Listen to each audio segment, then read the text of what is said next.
Barr for 5 minutes. Chairman Powell, let me ask you a quick monetary policy question and then turn to bank regulation and treasury market structure.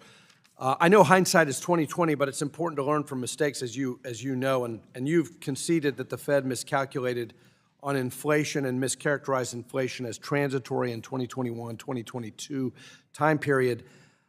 Given that inflation remains stuck above the Fed's 2% target, will you commit to scrapping the flexible average inflation targeting framework? And if not, why wouldn't you commit to returning just to a simple 2% target? So we're just we're just beginning the review. It'll be done, as I mentioned, by the end of the summer, and that's the exact question we'll be asking. I can't commit to a particular outcome. I need to respect the process and the views of the other 18 participants on the FOMC. Yeah, I appreciate that, and I just hope that in that process that you and your colleagues recognize that framework allowed rising inflation to persist and allowed the Fed to mislabel it as transitory. Let me turn to bank regulation. In October of last year, I led a bipartisan CODEL to Basel, Switzerland, met with the Basel Committee on Bank Supervision, and there the committee actually conceded to us, agreed with me, that the Michael Barr proposal of July 2023 actually gold-plated bank capital requirements, and instead of actually promoting international harmonization, actually made American banks less competitive. They conceded that to us. So I applaud the Fed for not moving forward on that July 2023 proposal that would have made it harder for large banks to, among other things, facilitate the smooth functioning of the U.S. Treasury market, including holding treasuries on the balance sheet. Couple questions. One is, should the goal of our bank capital rules, should it be regulatory harmonization internationally, or should it be American economic competitiveness? I mean, clearly, the goal is to have a strong banking system that supports American economic activity and growth. That's the ultimate goal.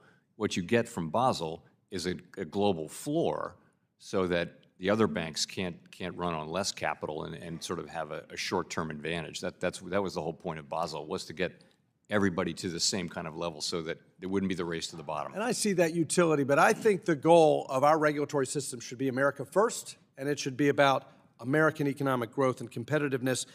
But let's talk about the Treasury market issues. Obviously, we're issuing a ton of debt right now. In fact, according to BlackRock, we're issuing $573 billion of Treasury bonds every week. To put that in perspective, the entire national debt of Australia is $573 billion. So we're issuing Australia every week in this country, if you want to think of it that way.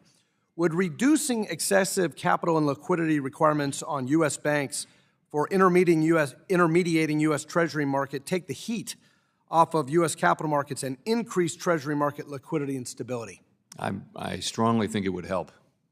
Well, I think that's especially an important comment in terms of your regulatory approach, because, as you know, maturing bonds were being financed at an average of near zero during COVID, and now they're about double the cost of the average of about 3.5%. So now is not the time to make it more difficult for banks to hold treasuries. Let me just drill down with a little bit more detail on this Treasury market structure issue. Do you agree that the supplementary leverage ratio and the enhanced supplemental leverage ratio, the ESLR, are problematic as they create a disincentive for banks, especially large banks, broker-dealer affiliates, to serve as intermediators in the primary, secondary, and repo markets for U.S. Treasury securities? I do. And so you would commit to reviewing the SLR framework to create greater capacity for our banks to provide liquidity in the Treasury market? I think it's time to move on the ESLR. And, we proposed doing so several years ago. We just didn't follow through on it. So I do think it's time.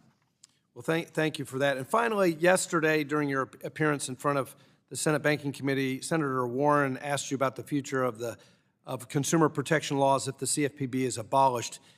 Isn't it true, Chairman Powell, that prior to Dodd-Frank, consumer protection laws were implemented by financial institutions' primary prudential regulators? Yes. And so if there were a decision by the Congress and DOJ or whatever to repeal the CFPB, we could return the consumer protection law enforcement function to other financial regulators. You could, yes. Thank you. I yield back. Gentleman yields back. The